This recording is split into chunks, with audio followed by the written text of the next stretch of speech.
పదే పదే చెప్తుంటారు జూనియర్ ఎన్టీఆర్ ఒక సునామీ, జూనియర్ ఎన్టీఆర్ ఒక ఇది అని. మీరు ఇప్పటివరకు ఆయనతో సినిమా చేయకపోవడం ఏంటండి? చాలా విచిత్రమైన విషయం. కథ కుదరాలి, అన్ని కుదరాలి కదండి. నాకు చాలా ఇష్టం అండి, నేను కలుస్తాను అప్పుడప్పుడు. అంటే మీరు తన కథ ఊహించలేకపోయారా, లేకపోతే మీరు ఏదైనా కథ చెప్తే ఇంకా తను నాడ్ అంటే యాక్సెప్టెన్స్ ఇవ్వలేదా? లేదు, కథ ఏం చెప్పలేదండి. చెప్పలే అసలు. కలిసాను నేను 2-3 సార్లు కలిసాను, కానీ కథల దాకా చూడాలి. ఆయన చాలా బిజీగా ఉన్నారు కదా ఇప్పుడు. ఎప్పట్లోగా ఉండొచ్చు సార్ మీ ఇద్దరి మధ్య? తెలియదండి.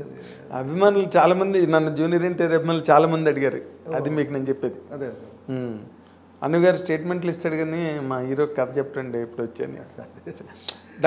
That more happened after Sitaram. Sita Ramam వచ్చిన తర్వాత ఆ ఇన్క్విజిటివ్నెస్ ఎక్కువైంది జూనియర్ ఎన్టీఆర్ అభిమానుల్లో.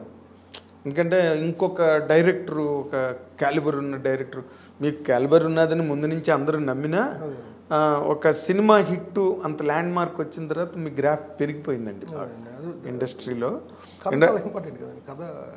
కథ రాయడంతో ఎలాంటి కథ అయితే మీకు జూనియర్ ఎన్టీఆర్ బాగుంటుందని మీకు అనిపిస్తుంది సార్? ఏమో సార్, అలాంటి ఆలోచన అంటే ఇలాంటిది అన్నది ఏం లేదు. ఆయన ఇలాంటిది అని అనుకోవడానికి ఆయన చిన్న యాక్టర్ అండి. అంటే ఆయన ఆయన ఆయన స్థాయి as an actor is completely different. As an actor I'm saying, స్థాయి అనేది ఫిజికాలిటీ, స్టార్డమ్, వీటి గురించి కాదు.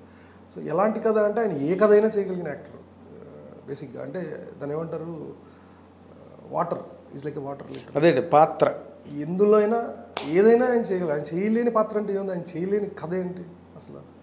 ఆయన చేయలేని కథ అంటూ ఏది లేదు. ఆయన ఏ కథ అయినా చేయగలరు. అవును, అతనికి కెపాసిటీ ఉంది. యాక్టర్. కానీ మీకు ఒక డైరెక్టర్గా మీకు నచ్చిన హీరోని జూనియర్ ఎన్టీఆర్ కథ అయితే బ్రహ్మాండంగా ఉంటుంది, క్యారెక్టర్ ఇలాంటిది చేస్తే ఇప్పటివరకు ఇన్ని సినిమాలు చేశాడు, ఇలా ఎక్స్పెరిమెంట్ చేస్తే బాగుంటుంది అని ఎక్కడో మనకు తెలియకుండా కూడా ఒక్కొక్కసారి ఐడియా వస్తుంది సార్. ఇష్టం ఉన్న దాని మీద అయితే, ఇష్టం లేకపోతే మైండే పనిచేయదు దాని మీద. అలాగే ఇప్పుడు ఏమనిపించలేదు ఐడియాలాగా ఉండటం వేరు, అది కథగా మొత్తం బౌండ్ స్క్రిప్ట్ అవటం వేరు. చాలా అదే తను పౌరాణికం చేయగలడు, జానపదం చేయగలడు, యాక్షన్, ఎంటర్టైన్మెంటు, కామెడీ, ఎన్ని ఆల్ ది ఫ్యాసెట్స్. పెద్ద ఆయనకి ఎన్టీ రామారావుకి ఎన్ని ఫ్యాసెట్స్ ఉన్నాయో అన్నీ ఉన్నాయి జూనియర్ ఎన్టీఆర్. నేను ఐ సిన్సియర్లీ బిలీవ్ అండి. డైలాగు అద్భుతమైన బ్యాలెన్స్తో చెప్పగలిగే అతి తక్కువ మంది హీరోల్లో జూనియర్ ఎన్టీఆర్ ఒకడు, దానిలో డౌట్ లేదు. అద్భుతమైన డైలాగ్ డెలివరీ, ఆ ఫొనెటిక్స్, వేటూరు గారు అనేవారు ఇప్పుడు, ఫొనెటిక్స్ బాగా పలుకుతాడు జూనియర్ ఎన్టీఆర్. సో ఇప్పటి వరకు మీరు ఇంకా దాని మీదకి రాలా? ఇంకా ఆలోచించలేదండి. ఓకే, మీరు ఈ మధ్య మీ కాంటెంపరీస్ తీసిన సినిమాలు చూస్తున్నారా? చూస్తున్నారు. How do you certify them అండి? ఏ సినిమా అయినా ఇప్పుడు వచ్చిన ఈ మధ్య తీస్తున్నారండి అందరూ, చాలా బాగున్నాయి. ఓకే, చాలా గుడ్ ఫిల్మ్స్. దసరా చాలా బాగున్నాయి. అవును, అంటే నాని మీ ఫ్రెండ్ కాబట్టి గబుక్కని దసరా అని చెప్పేసి. ఆబ్వియస్లీ నాని సినిమా నచ్చుతుంది.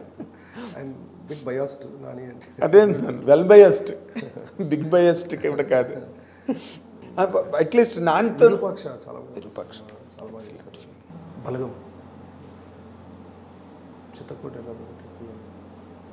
అదే చూస్తానండి నేను. అదే ఇప్పుడు నార్మల్గా ఇప్పుడు నానితో మళ్ళీ మీరు అసోసియేట్ అవ్వడం అన్నది చేస్తున్నాను అండి. అంటే కొంచెం టైం పడుతుంది అంతే. ఇప్పుడు మైత్రి మూవీస్ ఆల్రెడీ కథ ఒక ఐడియా ఉండింది. ఇప్పుడు ప్రెసెంట్ షేర్ చేసుకున్నారా నానితో? నానితో నేను ఏ కథని షేర్ చేసుకుంటాను. జనరల్ చేసేది చేసుకుంటాను. నాని ఫ్రెండ్. మళ్ళీ వైజయంతి మూవీస్కి ఎప్పుడు ఉండొచ్చండి? మైత్రి అయిన తర్వాత మైత్రి చేస్తాను.